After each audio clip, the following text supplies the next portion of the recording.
Hi everybody, Officer J Talks here. Here I got Lance Garrick.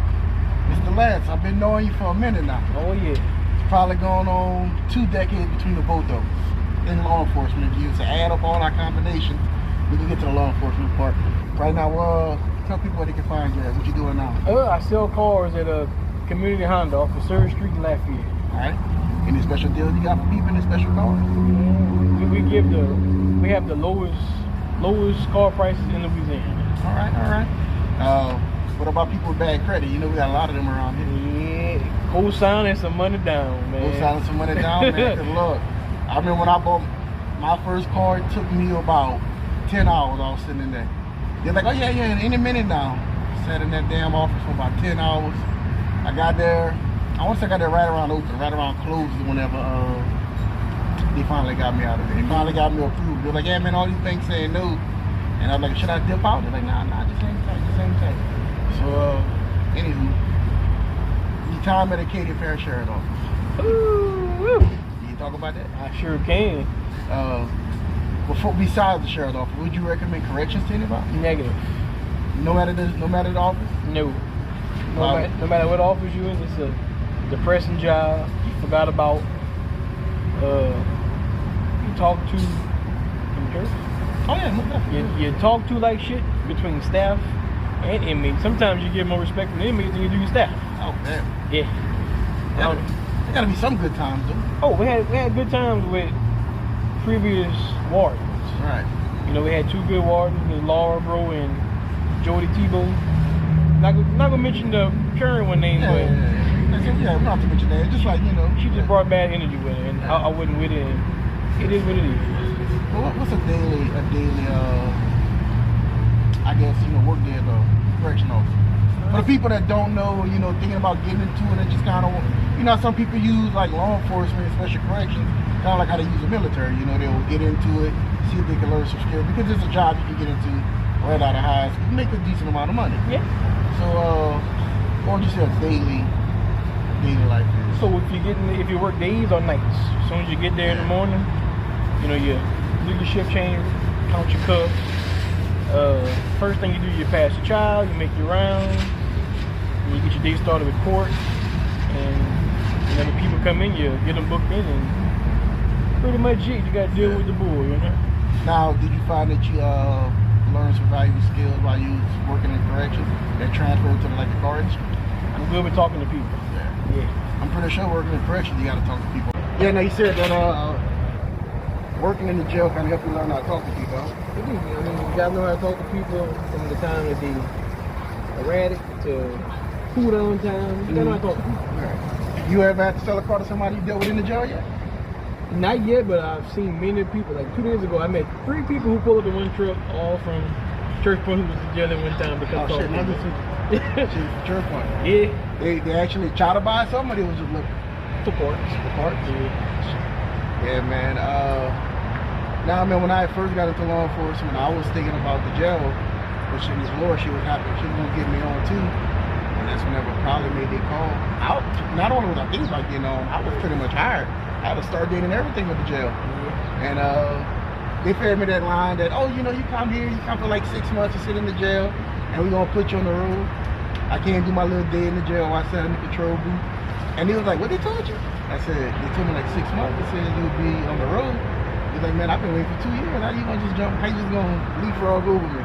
And somebody was like, 2 years? I've been here for a year. They was like, man, they got a lot of people that wait to leave the jail to go on the road. So I was like, So yeah, that turned out. But then, like I said, Crowley called and he was like, hey, look, we got a position open. Like, you know, we still want to be a cop. And I was like, shit, that's no waiting at all. That's going straight to the rules. So obviously, it's a decision that we decided to make. But nah, man. So, what's the hardest part about selling the cars? Is it getting people approved, or is it actually selling the car itself? Well, getting approved is not too bad. We have some good managers. Like they've been over back with people approved. It's to get people to understand that what they want, what they can afford. 2 different things, you know. Right. Everybody want to go there with no money down and get a 2024 Honda Accord fully loaded, to the T. That's right. Yeah, and then they wanted for $412. Gap insurance, everything going out the gate. All changes for life. 3 all changes for life. That's what they want. That's what they want. But it's like you said, dude, my first one. Like I said, I mean, I'm gonna be honest with you. I'll use the words. My salesman, he was up. The first brand new vehicle I bought, my salesman, he was like us. He ain't sugarcoat shit. He was like, he told me just how it was. He was like, hey man, you won't be lucky if I get you in the car at all. He was like, he told me from the get-go. I had bought that Challenger from my first car. I went over there, like this was my first car. I was just happy to get finance. I didn't care. I went over there with $5,000 down. My credit score wasn't the best, but it was like 640, but I was young. 640, 650, $5,000 down, no trading, just $5,000 on an $18,000 car. They were like, how do you say that? What you trying to get at? I just started to get my state supplemental. It's like $500 a month. I said, man, as long as that car is $500 or below, I don't care what the note is. And I wanted that car. I didn't look around. I wanted that 2012 Dodge Challenger. So I went. They said, okay, man, we need some money. And I gave the people $4,500 cash. I said, okay, on an $18,000 car. Now remember, they got me for $437 a month. $437 on $4,500 cash. I said, okay. And then I paid $450 for 10 months. When I went to trade that car in, they're like, oh, you owe $17,000. I was like, wait a minute, I gave $4,500 at the time that I bought it, and I just made 10 payments at $450. I'm like, that's $9,500 in less than a year.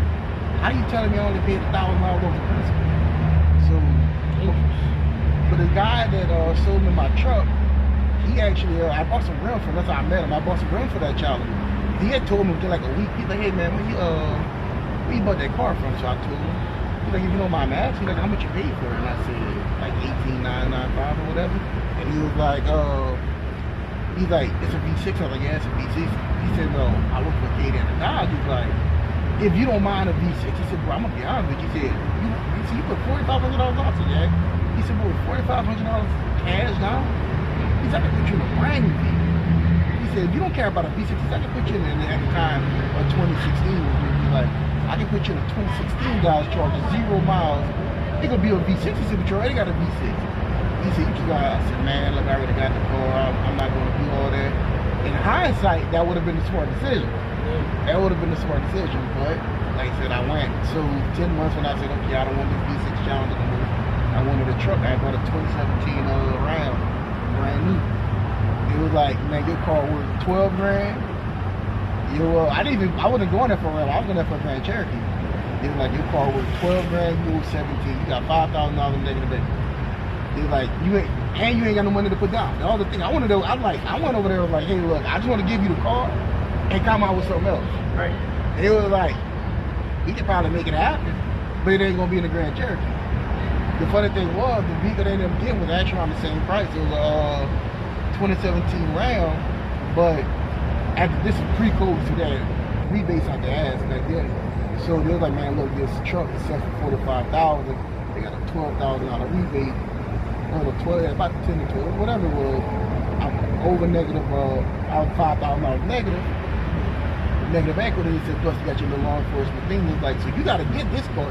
If you want to drive out of something other than this Challenger, they're like, you got to get in this truck. Because like, you need something to eat up that negative equity. So that's what I went into. And man, like I said, after that, dude, like I said, man, it was just, I was just simple. Like I said, I'm still a little bit more. I kind of been reeling ever since, you know. Like always fighting the negative equity. When I look at it like this, if I wouldn't have had that negative equity in that Challenger, you know, I'd have been like $5,000 more. I could have chose the car that I want, whatever. But I've been kind of reeling from that. But anyway, though, man. So, like community Honda. You familiar with Honda, or they kind of got like a sheet that y'all got to read off of? Almost like when you lost first. You went through all kind of training online. Right. You learn about the vehicle, the specs about it, and the training.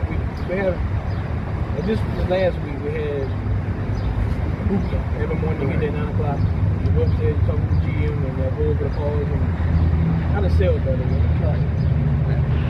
Now, whenever y'all go to there's like certain conferences y'all got to go to, like any classes that y'all go to outside of the... if they have them, I have them mentoring. Okay. Any relationship with the other coworkers? I seen some of the Facebook videos. So you know, with your other thing? Is it more of a friendly competition, or is it like, is it a dog eat dog world or whatever? Both. You know, we're all friends, but at the end of the day, we're all enemies. Yeah. Yeah, because I'm looking at it, I'm like, you know, I see you make some of your videos with some of your co-workers.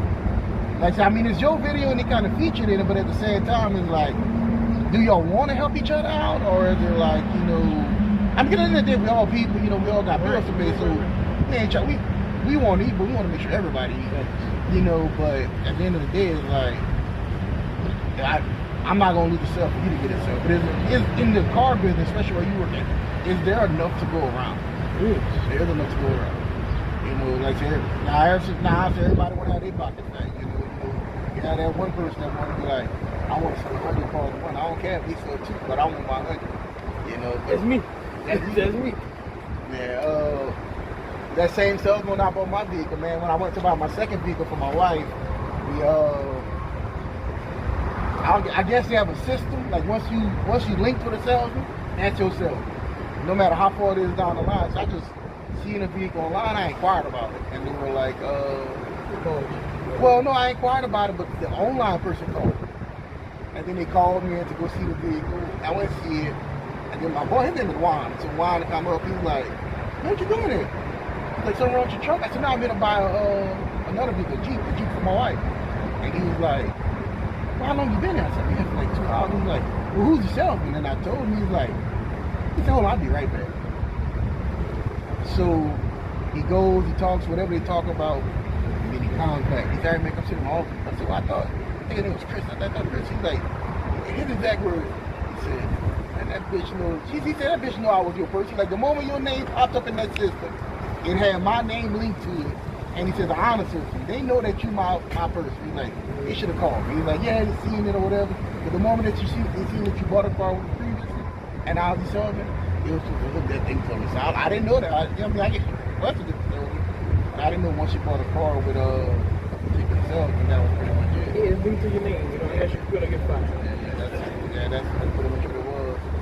But I know we bounced around. Let's get back a little bit to the law enforcement. What kind of made you want to get into law enforcement? Honestly, so when I was in high school, I was working at Wendy's, and Mr. Paul Bill. I was working at the Dollar General, and I was working at Wendy's. He came in and like, man, what you want to do whenever you get older? Where you want to work? I want to work where you at. That really. So he told me to put this, that, and the other thing in my mailbox. When you get off to work at 4 o'clock in the morning, they'll come pick it up. So I did the application, I did my license, and all that good stuff, put in the mailbox, and picked it up, and they called me the next day, but I don't know what really wanted me to get into. I just knew I wanted to be in it because I have a bunch of family. Right. And then my brother dad was working for Rain at the time. So I did my 7.5 years in the jail, and then a little over a year on transportation, and then yeah, because what year you graduated? 15.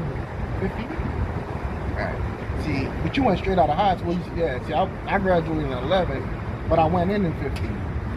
So yeah, I'm a little bit older than you, so we kind of, I did the college route first. I did that for a few years, and I'm sitting there looking. I'm like, all right, I'm in Louisiana. I'm sitting here being a political science major. I had to focus in law, but I'm like, everything is lobbying for all fields. So I just sat there.